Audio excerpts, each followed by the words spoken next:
they can go on and live the lives they truly deserve. I want to talk today about what are the other credit bureaus.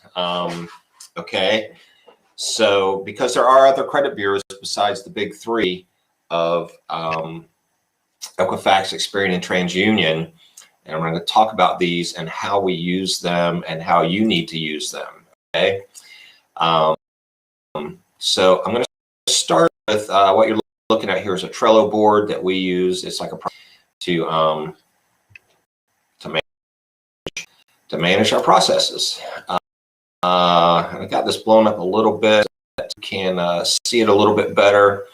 I'm going to go through all the other credit bureaus that we suppress when we are going through the credit repair process. I'm going to shrink this down just a little bit.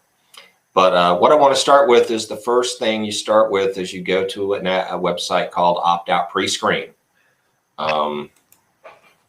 Opt-out Prescreen is it's a website where you can go in and you opt out of being pre-screened for promotional credit card offers. Basically what it does is it stops people from going in and poking around in your credit and looking at it and then getting all those credit card offers that you get in the mail that you want. It's optoutprescreen.com is the website. It's just very simple. You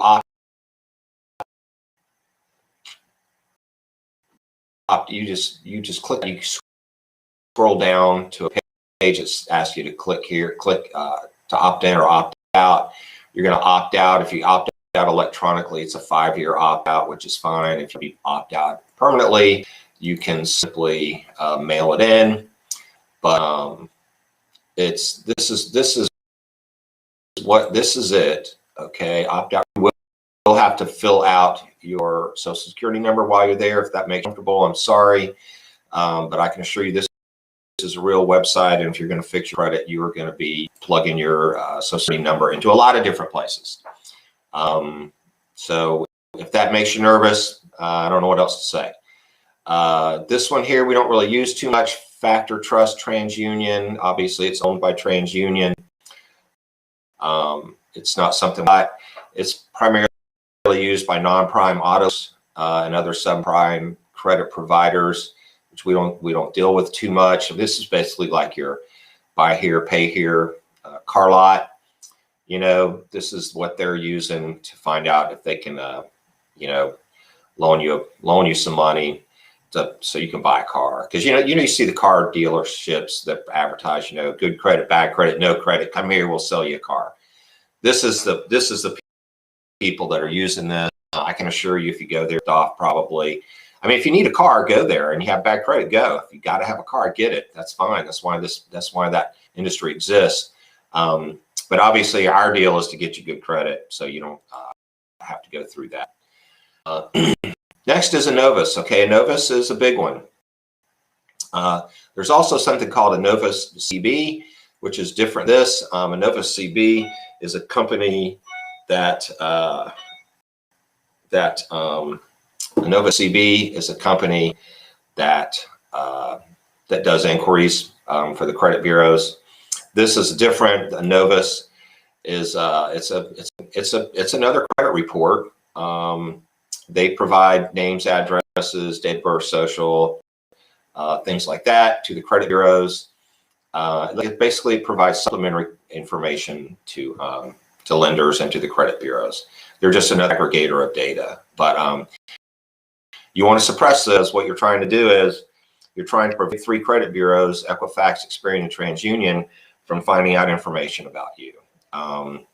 Something else I wanted to point out about any of these is when you're doing this, for instance, on Innovis, when you first want to request a freeze, it's going to ask you if you are, it's a security freeze is what you're asking for, and then it's going to ask you, are you of identity theft? I want to reiterate that you never ever state that you're a victim of identity theft unless you actually are a victim of identity. Okay, do not claim fraud or identity theft unless you report. It is against the law to do so otherwise, so don't do that. LexisNexis, this is one of the big, particularly if you have a bankruptcy on your credit report.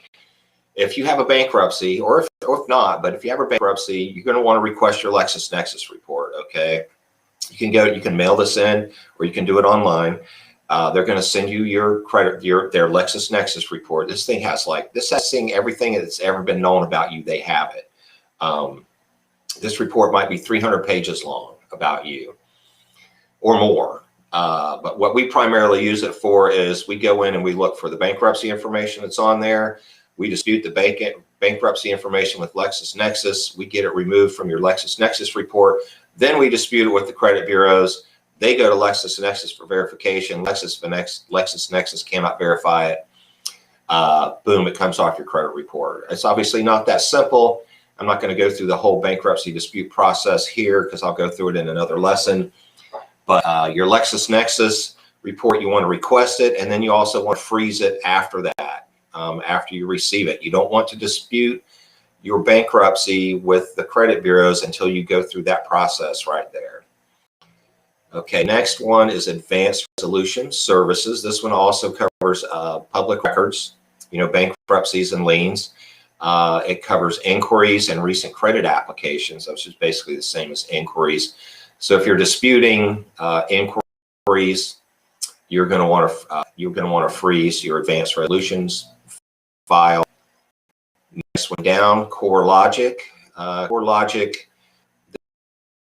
about CoreLogic is they keep track of rental applications and evictions. Also payday loans and bankruptcies.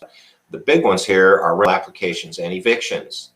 So if people ask me, can I get an eviction just removed from a credit report? Bottom line is evictions are not on credit reports. Believe that. If you get kicked out of a place and you owe them 2 months rent and they send that to collections, the collection will be on your credit report. The eviction is not on your credit report. The eviction is here on CoreLogic. So if you're in the rental market, if you're trying to go rent something, you may have been in the experience where you've gone to rent a place and you think your credit looks good, and then they come back and say, hey, you have an eviction of 1 year ago, we can't rent to you. It's because besides checking your credit reports, they're checking your CoreLogic report. So if you need to rent and you think that's going to be an issue for you, you're going to want to go CoreLogic and freeze on your CoreLogic report. Please do not claim identity theft or fraud unless you actually are a victim. Okay. Next is SageStream. SageStream, they basically pay attention to utilities and phone services. So if you go, if you think you have if you skated out on an electric bill somewhere and it's not on your credit report, they never sent it to collections, it doesn't mean it's not going to be on your SageStream report. So you move to a new city or a new home, you go to get your electric and they say, hey, we see that you skipped out on an electric bill somewhere else. You have to put down this huge deposit. That's because they're checking your SageStream report. That's where they're finding out. That's why SageStream is important. Check systems. Check system is obvious. Check system keeps track of your checking, particularly if you have bounced, your check writing history, if you have bounced checks, or if you have skipped out on a bank account. That happens. People overdraw their bank accounts and then they disappear. They never use that account again. Obviously, the bank knows, and they report it here. This is where they report it. So, let's say you overdrew that account by $500 and then you disappear. You never talk to that bank again. The bank is still reporting about you. They are still punishing you, and you go to another bank and try to get a bank account, and they come back and they go, it's not a report, but we can't give you a checking account because you skipped out on a checking account somewhere else, or you bounced a bunch of checks somewhere else. This is where they're finding out right here. Checks systems. Clarity Services is a part of Experian. They're with payday loans, check cashing services, financial services. Basically, you know, the high interest rate lenders, payday loans particularly, those are horrible. Stay away from those if you can. So at any rate, this, you know, what we're talking about, other credit bureaus, these are the ones that we go in and deal with. We don't always suppress all of them. We basically go in and use the ones that we need to use. The ones the most is LexisNexis to get bankruptcies off people's credit reports. That's what we use the most of. So that right there, okay, is the list of the other credit bureaus. And what you want to do about them. What I want to reiterate is, if you got any of those issues I just covered, just go there and suppress those credit reports, request them. They'll send them to you in the mail. Suppress them if you need to. Somewhere down the road, you'll probably need to lift your freeze. Once you get cleaned up and you know you've got a 750 credit score, you're going to want to lift those freezes. So insurance companies, utilities, etc., can find your records, but they are only going to see the good stuff, not the bad stuff. I can't stress enough how important this step is. There's, you know, two steps that get overlooked in the dispute process. One is cleaning up your names and addresses. Two is going and looking at the audit bureaus. I mean, it just makes your dispute process so much more successful if you take these steps. Disputing is slow. I mean, there's no fast way around it. If you've got somebody, if you see an ad on the internet that says, hey, we can fix your credit in 30 days, send us $500 and we'll fix it, run away, okay? Because they're not telling you the truth. That's a hook to get you in the door.